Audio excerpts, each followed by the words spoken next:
Kinagabihan ng araw din yun, unang araw ng linggo, habang nakasarang ng linggo ng bahay na kinaroroonan ng mga kaya. Dahil sa takot nila sa mga Hudyo ay dumating si Jesus at tumayo sa kalagitnaan nila at sinabi, "Sumain niyo ang kapayapaan." Pagkasabi nila, ipinakita niya ang kanyang mga kamay at ang kanyang taligiran. Tuwang-tuwa ang mga alagad nang makita nila ang Panginoon. At sinabi ni Jesus, "Sumain niyo ang kapayapaan. Kung paano isinuro ako ng Ama, isinusulo ko rin kayo." Pagkatapos sila hiningahan niya at sinabi, "Tanggapin niyo ang Espiritu Santo." Mga minamahal kong magulang at kapatid, ito po ang mabuting balita ng ating Panginoon. Praise the Lord, at palakpan po natin ang pagkakasama.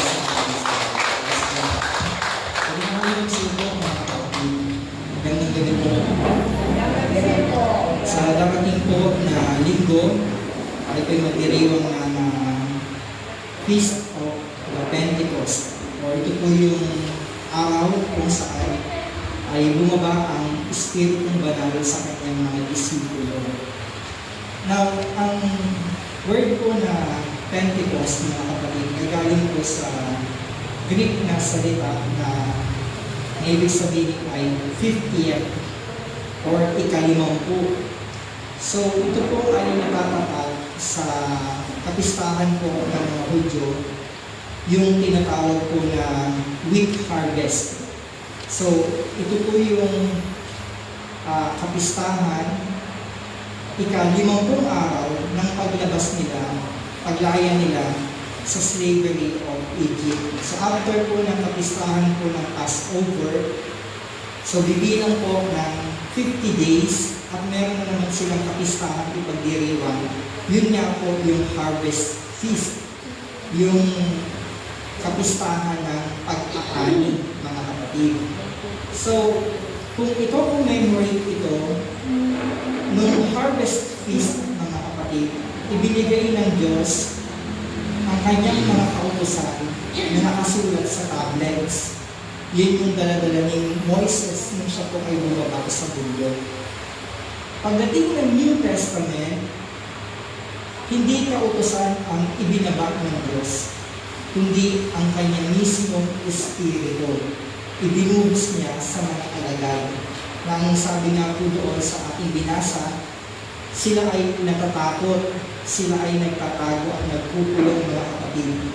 But the moment na tinanggap nila yung Spirit, yung Holy Spirit, yung takot na kanilang nararamdaman ay napalitan ng kagalakan, ng katuwaan, nang makita nilang buhay ang Panginoon. Now, ano po ba ang nangyari sa Pentecost, mga kapatid? Mahalagang tignan din natin yung nangyari sa Book of Acts. Ang Book of Acts, mga kapatid, ay sinulat po ni Lucas.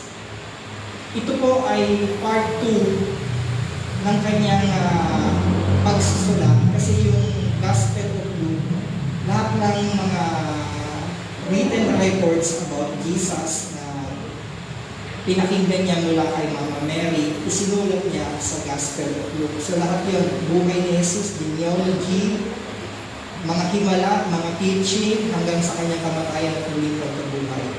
Now, yung Book of Acts, mga kapatid, yan yung part 2, na ibig sabihin, hindi natatapos ang misyon ng Panginoon sa pag-resurrect at pag-ascend, pag-akyat.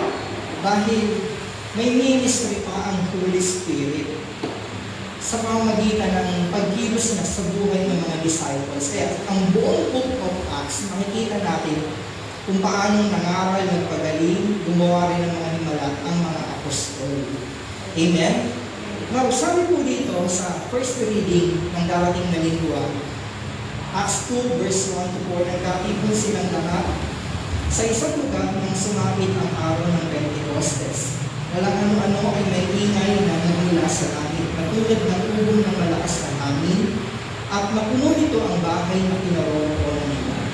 May nakita silang parang mga dilang apoy na dumapot sa bawat isa, at silang lahat ay napuspos ng Espiritu Santo at nagsimula magsalita ng iba't ibang wika ayon sa ipinagkaloob sa kanila ng Espiritu. Now, ano po yung nangyari yun. Sila po ay nasa upper room, nag-worship, nagpe-pray. And then, there is a mighty sound, isang dumatagundong na tunog o hagunot ng hangin, mga kapatid, ang kanilang narinig. At namalaya na lang nila na bawat isa sa kanila ay merong parang tongues of fire na nakaibabaw sa bawat ulo nila, mga kapatid. At doon na sila napuspos ng banal na espiritu at nakapagsalita sila ng different language. Language talaga, hindi yung inimbentong hindi ganun totoong lingwahe. Kasi maraming mga tao ang nakapakinig at naintindihan nila kung ano yung sinasabi ng mga alagad. So bakit po mahalaga ang Pentecost na maunawaan natin? Kasi ito po yung pasimula ng ministeryo ng Holy Spirit. Amen? Ito ang pasimula ng ministry of the Holy Spirit. Hindi man nila kasama si Jesus physically dahil nga umakyat na siya at ang hinihintay natin na yung ang second coming. Pero sabi ni Lord, sa pag-alis ko ay isusubo ng Ama ang Espiritu. So hindi po siya kapalit ni Jesus siya yung magko-continue ng misyon sa pamagitan ng mga alagad. Kasi iisa lang naman sila mga kapatid. Ngunit nasa ministry tayo ng Holy Spirit. Amen po? Kaya di ba sabi ng Lord, huwag kayong matakot kasi sa pag-alis ko, ipaghahanda ko kayo ng matutuluyan. Diba? Malulungkot kayo dahil mawawala ako. Pero susubuin ko ang aking espiritu at siya inyong magiging gabay at patnubay. So hindi kayo magmi-mission nang wala yun. Kaya diba sabi niya nung nakaraan, huwag kayong aalis ng Jerusalem hanggat hindi sa inyo bumababa ang Espiritu ng Ama. Kasi yun ang kanilang magiging kasakasama sa pagpangangaral. Yun ang magbibigay sa kanila ng lakas kapag sila ay natatakot at nadi-discourage, mga kapatid. Now, sabi rin po ng ilang mga scholars kung bakit mahalaga na nauunawaan natin ang Pentecost, mga kapatid. Kasi ito ay tinatawag na birth of the church, kapanganakan ng simbahan. Bakit po? After mapuspos ni Apostol Pedro, yung mga taong nakikinig ay nag-repent. Nag-repent sila. Sabi ni Pedro, yung Jesus na ipinapako natin, na siyang isinugo ng Ama, na walang kasalanan, ang siyang nagbayad ng dugo. At kinote niya na yung sinasabi sa Book of Joel, etc., na ganito ang sasapitin ng kordero ng Diyos, ng anak ng Diyos. At mula doon, na-stir yung kanilang mga puso, mga kapatid. At na-realize nila na, oo nga, nagkasala nga tayo. At after ng pangangaral ni Peter, mga kapatid, alam niyo ba, 3,000 people ang na-convert. 3,000 people ang nagsisi, nag-repent, at muling nanumbalik sa Diyos, mga kapatid. So, ano pa ang isang dahilan kung bakit mahalagang maunawaan natin ng Pentecost? Dahil ito yung nagbibigay sa atin ng courage, tapang, boldness, para ipangaral ang mabuting balita. Amen? Kasi, kung babalikan natin yung binasa natin, nung hindi pa sa kanila inihihingan ni Jesus yung ruwa, ibig sabihin yung wind, mga kapatid, takot sila takot, nagtatago sila kahit nabalitaan nila sa mga kababaihan na pagpunta nila Magdalene, wala na yung bangkay, nakarold na yung bato, at sabi ng anghel ay, bakit yung hinahanap ang buhay sa gitna ng mga patay? Muli siyang nabuhay. Hindi pa rin sila makapaniwala. Pero nung nagpakita sa kanila si Jesus, at sila'y hiningahan, mga kapatid, yung dating mga takot ay nagkaroon ng wisdom. Amen? Nagkaroon ng tapang, nagkaroon po sila ng lakas upang ipangaral ang magandang balita. So patunay ito na ang Pentecost ay hindi lang basta historical event para sa ating mga mananampalataya, kundi ito ay isang reminder, mga kapatid, na ang Holy Spirit ay patuloy na kumikilos sa buhay natin. Patuloy siyang nagbibigay ng misyon at revival. Alam niyo ibig sabihin ng revival? Binubuhay muli, nire-revive. Kasi marami sa atin ang 50-50 na. Gusto nang umayaw, gusto nang sumuko, gusto nang mag-resign, gusto nang ipasara ang gawain. Now, ang ministry ng Holy Spirit ay mag-revive. Ibalik yung fire, mga kapatid. Bumaba yung fire, at nang sa gayon ay mag-ignite ulit ito. At tayo ay magpatuloy sa pagmimisyon, mga kapatid. Manatiling buhay sa ating mga puso, kagaya po na sinasabi sa Acts 1 verse 8, "But you shall receive power when the Holy Spirit has come upon you." Amen? Now, ano po ang makikita natin dito sa ating pong binasa? That the breath of God brings life. The breath of God brings life. Nagkakatid siya ng buhay.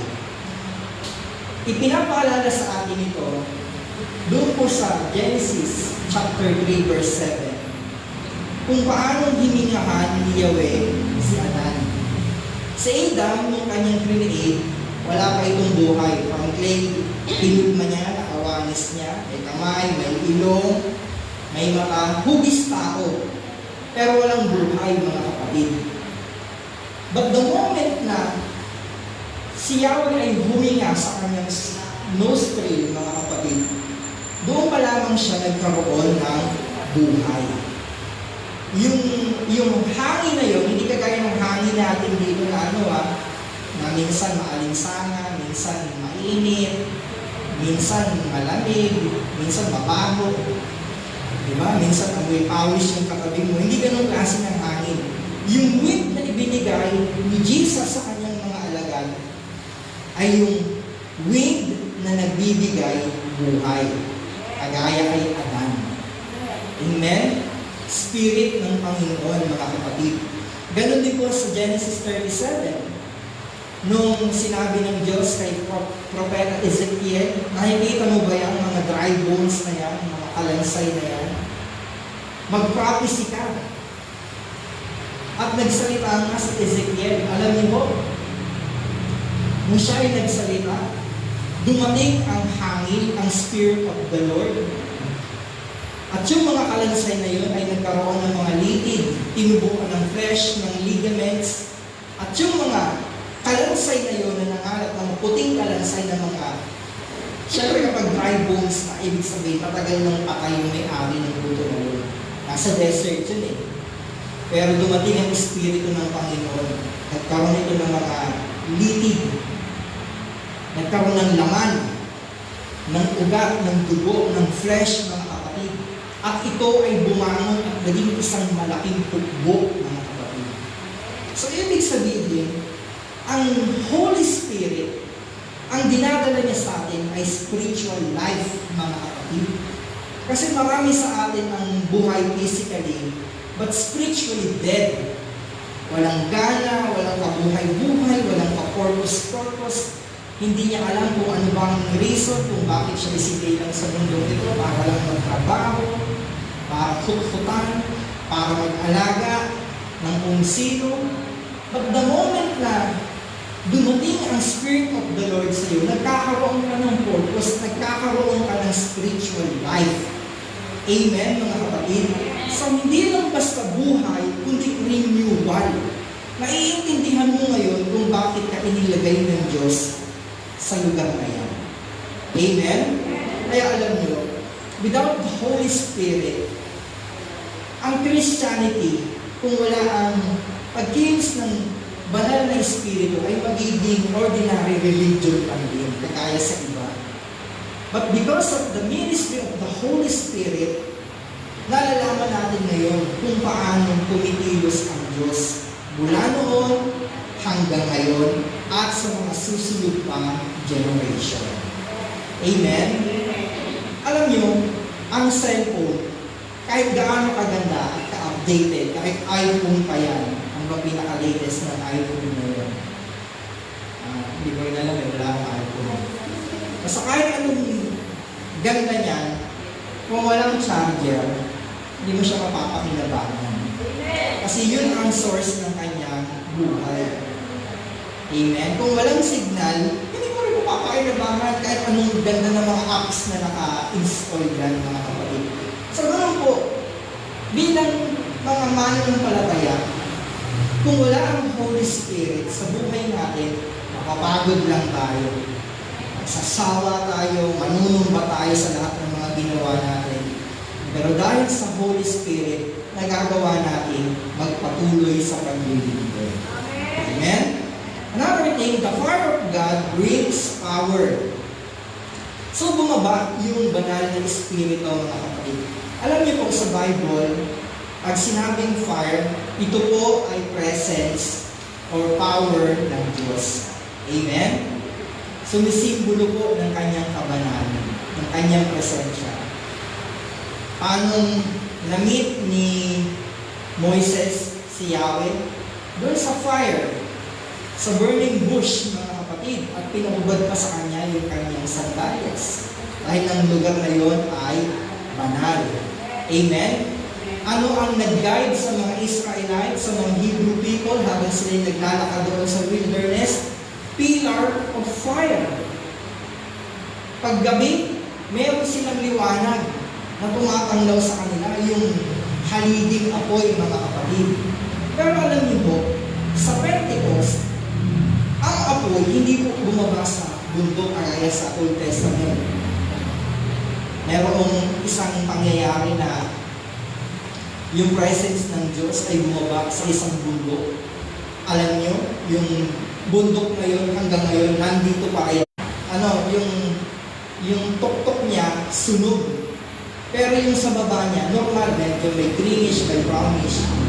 Pero yung sa pinakatuktok, hanggang sunog na sunog. At naniniwala ang maraming scholar, yun yung apoy na, o yun yung bundok na binabaan ng presence ng Diyos na. Hindi siya bumaba sa bundok, bumaba po siya sa buhay ng mga tao. Nanatili siya sa puso ng mga tao. Kasi sa Old Testament, ang ministry ng Holy Spirit ay hindi po permanent. Ito ay lang yung meron ng isang event na dadating siya, tapos aalis siya. For example, yung humingi ng hari ang mga Israelites, at ang napili ay si Saul. Nung siya ay inanoy ni Samuel, sinamahan siya ng Espiritu ni Yahweh. Pero, nung siya po ay hindi sumunod, may pinapagawa sa kanya hindi niya sinunod. Nagalit sa kanya ang propeta. That's the moment, iniwan siya ng Holy Spirit at merong bad spirit na pumalit na tinutorment siya araw at gabi. So, sa Old Testament, pag nakagawa ka ng hindi karapat-dapat, lulubayan ka, hindi ka nasasamahan, pwedeng hari ka pa rin, pero wala na sa iyo yung guidance ng Holy Spirit. Diba si David, nung siya pumalit na hari, sinamahan siya ng Espiritu ni Yahweh. But the moment na nakaka-create siya ng kasalanan kay Bathsheba, anong sabi niya sa kanyang awit? Ano yung lyrics nun? Huwag mong alisin sa akin, English kasi, huwag mong alisin sa akin ang Espiritu mo. Yun. Kalimutan mo talaga. Kaya kinakanta natin yun ayan, restore unto me the joy of my salvation. My salvation and Spirit within me. Yun yung sinasabi ni David. Kasi nga, pag hindi pwedeng manahan ang presence ng Diyos sa isang taong sa kanyang puso ay may tinatagong kasalanan. Pero, dito po sa New Testament, mga kapatid, kita nyo naman ang mga alagad na nangako. ang mga alagad nag-aalinlangan. Nung umakyat ang Panginoon sa langit, yung iba sinamba siya, yung iba ay nagdududa. Pero ang Holy Spirit nanatiling nananahan sa kanila. So, ibig sabihin mga kapatid, kahit imperfect tayo, ang Holy Spirit nandyan. Pero may babala si Paul, do not grieve the Holy Spirit. Huwag niyong saktan ang kalooban ng Espiritu Santo. Kasi kapag tayo po ay gumagawa ng kasalanan, naninibugbo, na-o-offend ang Holy Spirit. Kasi po, bakit? Ang presence ng Diyos dati sa Old Testament at New Testament ay nasa temple. But the moment na bumaba na yung Holy Spirit, ang naging temple niya na katawan natin. We are the temple of His Spirit. Amen, mga kapatid? So, ano po mga kapatid po kay Kristo? God wants burning worship. God wants burning prayer. God wants burning passions for soul, mga kapatid. Hindi tayo tinawag ng Lord para maging spiritual home. Yung nandiyan ka pero wala kang dating, wala kang effectiveness. No? Basta mairaos lang, ituloy lang natin yung gawain, okay na yun. Diba? Kung yan lang yung dumating, okay na yun. Wala na tayong ka-burden sa puso natin na mag-akal. Wala na tayong ka-burden na maghanap ng iba pa. Parang naging comfort zone na natin yung basta may 5, may 10, okay na yun. Diba? Basta may echo yung range, ayos na, ituloy na. Diba? May cancel na lang natin, bigyan na lang natin ng pamasahe yung preacher. Diba? Hindi ganun yung taong may fire ng Diyos eh. Alam niyo kami minsan, pag ganun na, kunyari pupunta kami sa misyon, tapos biglang merong something na mangyayari na hindi na itutuloy. Tapos, Brad, saan na lang namin sa Gcash? Parang minsan, nakaka-open din. Kasi parang kaming, bayaran. Kasi di mo nagawa yung yung purpose mo di ba? Hindi mo, parang kumaga sa mission na hindi mo na-accomplish. Kasi ang mission mo ay, humayo, mangaral. Hindi naman ang mission mo ay humayo at magkape at bigyan lang ng ego. Ang bigyan niya, yung salamat. Di ba mga kapatid? And another thing, the bread and fire were given for a mission. So, buwa ng Holy Spirit, mga kapatid, hindi lang para makaramdam tayo ng goosebumps. Diba? Kunyari, minsan sa mga altar call, ang gusto natin yung mga natutumba, mga nai-slay, yung mga kinikilabutan.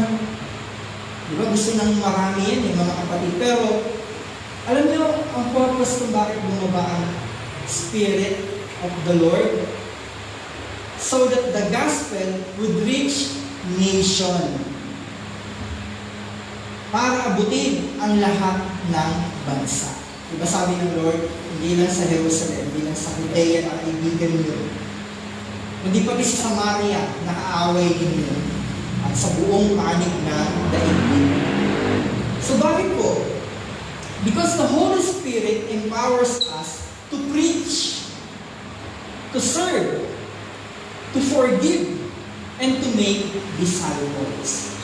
Hindi sinabi ng Lord nung paakyat na siya na, bahala na kayo sa buhay niyo, magganyakan na lang kayo. O kaya, magano na lang kayo, balik na lang kayo sa pagbibusiness, bahala na kayo. Hindi, ang utos sa atin, preach the gospel, at turuan yung mga taong sumunod sa lahat na utos ng Panginoon. Go and make disciples, mga kapatid. Amen? So, we are sent by God. Hindi ka tinawag na preacher, yes, hindi ka tinawag na pastor or pari. Pero lahat po tayo ay tinatawag to be witnesses of Christ. To share the gospel. Maging saksi ni Kristo. Amen? Kahit hindi ka magaling magsalita, di mo naman kailangan magaling. Alam mo yung lahat ng verse. I-share mo lang lahat ng naranasan mo dito sa gawain na ito. at sasamahan ka ng Panginoon. Amen? So, sabi po dito, sa Acts 2, each one heard them speaking in his own language.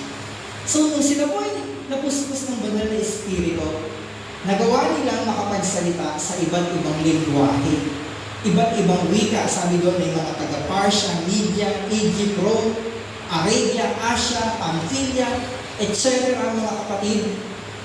At ang nakakamangha doon, kasi ano yun pista na nga ng harvest So yung mga taong nakikipiesta galing sa ibang mga bansa, nadaan sila sa lugar na yun.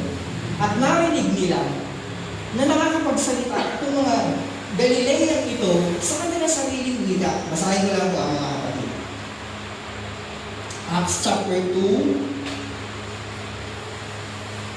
verse 5, may mga debotong Hudyo noon sa Jerusalem na nagmula sa bawat bansa sa buong mundo at narinig nilang ubong nagdatingan ng maraming tap na mangha sila sapagkat nagsasalita ang mga alagad sa mga wika ng mga nakikinig. Sa pagkamangha nila at pagkatakay kanilang nasabi, hindi ba mga taga-Galilea sila? Bakit sila nakakapagsalita ng wika natin?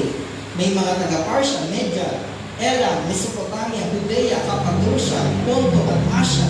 Meron pa sa ating taga-Phrygia, Pamphylia, Egypt, at sa mga lupain ng Libya na malapit sa bayan ng Cyrene at nagmula sa Roma, mga Hudyo na mga hintil o mga Hudyo at mga hintil na nahikayat sa pananampalatayang Hudyo, mga taga-Crete, mga taga-Arab. Paano sila nakapagsalita sa atin ng wika tungkol sa kamanghamanghang ginawa ng Diyos? Hindi nila lubusang maunawaan ang nangyari kaya't nagtanungan sila anong kahulugan nito. Now, nung nagkakagulo na, bumaba si Peter mula sa upper room mga kapatid. Kasi, mayroong nagsasabi na, mga lasing lang yan. Mga nakainom. Sabi ni Peter, anong nakainom? Alas 9 pa lang ng umaga. Wala pang katanghaliang tapat. Hindi lasing ang mga taong to because mga napuspos ng Espiritu Santo at ang ipinapahayag nila ay ang mga kamanghamanghang ginawa ng Diyos sa buhay ng mga tao. Amen? Now, tingnan mo bakit nung pagbaba ng Holy Spirit, nakapagsalita sila in different language. May purpose yun. Kung babalikan po natin yung Genesis 11, yung mga tao nagmamalaki sa Diyos, gusto nilang abutin ang langit. Sabi ng Diyos, pasama na ng pasama ang mga tao nito. Gusto nilang umabot sa level natin. Guluhin natin ang wika nila. So because of pride mga kapatid, nagkagulo sila. Ang taas na ng Tower of Babel So yung isa, binubuhat yung hollow blocks. Ginulo na ng Diyos yung mga lingwahe nila. Sabi ng isa, chichaw ba ka? Sabi naman isa, hindi na sila magkaintindihan. Sabi ng isa, ilagay mo dito sa kanan. Yung isa naman ay Bisaya. Hindi niya rin maintindihan. Kagulo-gulo na sila. Hanggang hindi na natuloy yung project, naging ghost project na rin mga kapatid. Hindi na natuloy yung pagpapatayo ng Tower of Babel. Dahil hindi na sila magkaintindihan. At yung mga nagkakaintindihan sa mga salita, sila na lang yung nagsama-sama. Amen? Pero sa Pentecost, mga kapatid, muli naging isa ang mga tao. Bakit po? Sa pamamagitan ng kapuspusan ng Espiritu Santo, na-unite ulit yung mga taong yun. Bagamat different language, iisa ang mensahe. It's all about Jesus. It's all about the power of Jesus, mga kapatid. Kung sa Tower of Babel, ang create ay division, pagkakahiwa-hiwalay, sa Pentecost, ang nangyari ay unity through the help of the Holy Spirit. Magkakaisa ang nagiging bunga ng isang samahang sinasamahan ng Espiritu Santo. Hindi pagkakanya-kanya. Pag kayo nagkanya-kanya, ibig sabihin, Espiritu ng Babel ang nasa inyo. Amen? Pag kayo hindi magkaintindihan, baka Espiritu na ni Babel ang nandiyan. Kasi, ang create ng Holy Spirit sa Day of Pentecost ay pagkakaisa. Iisang mensahe lang. It's all about Jesus. Hindi sa tao, hindi kay Peter, hindi kay John, kay James. It's all about Jesus. Amen? At another thing kung bakit nakapagsalita sila in different language, mga kapatid, para ipaalam sa lahat na ito ay palatandaan na ang mabuting balita ay hindi exclusive lang para sa mga Hudyo. Ito ay para sa lahat ng tao. Amen, mga kapatid? So, dito ay pinapakita ng Diyos na hindi lang niya ginamit ang Hebrew language o ang Aramaic, mga kapatid, kundi sa lahat ng lingwahe, lahat ng tribo, lahi at mga bansa. Yan ay fulfillment ng sinasabi ko sa aklat ng mga propeta na ibubuhos ko ang aking espiritu, bata man o matanda. Amen? So, another thing, mga kapatid, ang Holy Spirit ay hindi lang po decoration. Ang mission niya ay maghatid ng clarification, ng guidance at power po sa ating pong paglimisyon. Mag-transform ng buhay. Amen? Magbigay ng tapang, lakas, at enlightenment sa pangangaral, mga kapatid. Kaya kapag ang nangangaral sa inyo, hindi nyo maintindihan, baka ibang espiritu na naman yun. Kasi dapat, ang ihahatid niya ay maliliwanagan kayo. Di ba? Hindi yung nung binasa ang linaw-linaw, nung pinaliwanag ang gulo-gulo na. Amen? And another thing, unity doesn't require sameness. So, iba-iba ang language, iba-iba ang tao, pero iisa ang mensahe. Tungkol po sa mga kamanghamanghang ginawa ng Panginoon. And finally, God can speak to people where they are. Saan ka man naroon, ano man ang race mo, ano man ang nire-represent mo, ano man ang lahi mo, kakausapin at kakausapin ka ng Panginoon. Amen, mga kapatid? Sa Old Testament, sa Mount Sinai, nung nagpakita yung apoy, o nung bumaba ang presence ng Diyos, merong apoy, pillars of fire, merong mighty rushing wind, may boses ng Diyos sa pamamagitan ng kulog, thunder, at ang mga tao noon natatakot kapag tumukulog, nagkakaroon ng ipo-ipo, kasi alam nila si Yahweh yun. Pero sa Pentecost, meron ding apoy, merong mighty rushing wind, at meron ding boses ng Diyos sa pamamagitan po ng gift of tongues, dala nga ng Holy Spirit. Pero hindi na para itulak ang tao palayo. Hindi na para matakot, kundi para puspusin sila ng kagalakan at punuin sila ng kapangyarihan ng Espiritu Santo. Alam niyo po, pag kumilos ang Holy Spirit sa buhay natin, huwag nating pigilan.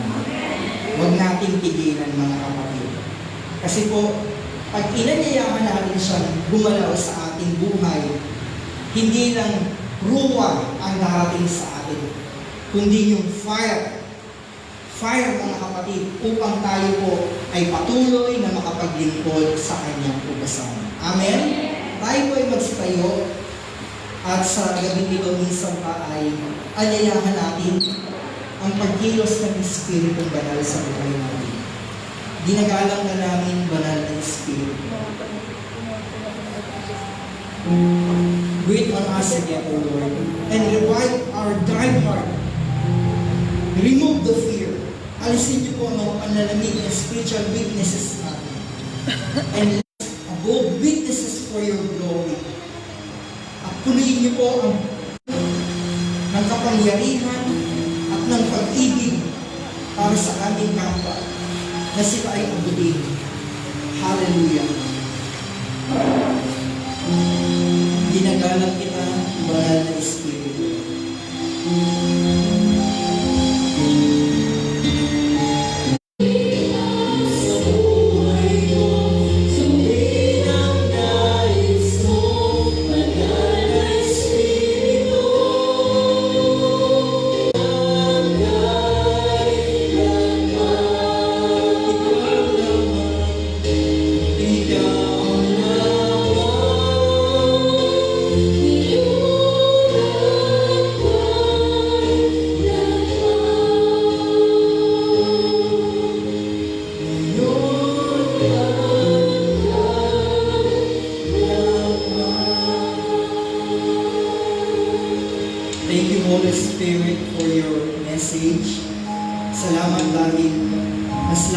namin naiintindihan ang ministeryo mo sa buhay namin at sa panahon namin ngayon. Hindi pala kami nag-iisa sa paglalakbay. Hindi kami nag-iisa sa mga ginagawa namin, Panginoon. Kung kami man ay napapagod, nanghihinawa, minsan gusto na namin tumigil. Thank you for your inspiration. Salamat, kinakausap niyo kami sa pamagitan ng manatiling mga Christian sa Thailand. Bagkus, makita sa amin ang apoy ng iyong kapangyarihan. Ang alab, hindi manlalamig. Ang sigasig, hindi ang pangihinawag. May Panginoon ng passion to reach out people. Dahil yun ang responsibility na ibinili niyo po sa amin, Panginoon. Kung minsan, nalalay kami ng ibang mga priorities sa buhay. Nakakalimutan namin na tinawag niyo kami upang maging mga saksi sa magandang balita na ginawa ng Panginoon. Lord, hayaan niyo po na sa gabing ito, ano mga panghawakan ng kaaway ng buhay namin, Panginoon. Ikaw lamang po, Lord, ang siyang tumulong sa amin ng iyong kabanalan, Lord. Dalangin namin, Ama, sa gabing ito, ang aming pong mga kapatid na nangangailangan ng iyong pagkilos ng iyong himala. Pabutin niyo po ang aming mga kapatid na sila Brother Ruben Cleopas, Sister Sonia Camas, sa Brother Henry Digno Santo, na mga nasa ospital, ang iba'y nasa ICU. Dalangin namin, Lord, ng iyong mapaghimalang makapangyarihang kamay, na abutin ang aming mga kapatid na ito at padaluyin ang kalakasan at kagalingan nagmumula sa kapangyarihan ng Espiritong Banal. Lord, kung paano ang mga apostol sa Book of Acts ay nakagawa ng mga himala through the power of the Holy Spirit. Right now, we declare healing upon healing in the mighty name of Jesus sa lahat ng mga taong nangangailangan ng kagalingan sa kanilang mga karamdaman. At anuman po, Lord, ang mga pinagdaraanan ng bawat isa. Mga panlalamig, panghihina pa, Lord. Muli, i-ignite niyo po ang fire sa kanilang mga puso. Alam namin, Lord, na kapag tunay ang apoy na dala namin, mabilis akalat. Kapag tunay ang apoy na meron kami sa aming puso na taglay-taglay, kakalat ito sa mga tao. Nakakahawa kami sa kanila ng inspiration and encouragement and hope, Panginoon. Lord, kung minsan kaya hindi kami effective dahil alam namin na ang apoy namin napakahina ng likas, Panginoon. Puspusin niyo po ang bawat isa ng iyong kapangyarihan. Lukugan kami ng Espiritu Banal mula ulo hanggang talambakan. Dalangin namin, Lord, ay uuwi kami may katugunan sa aming mga dalangin sa pangalan ni Jesus. Abutin niyo po ang kanilang mga prayer request, ang mga bagay na kanilang itinataas.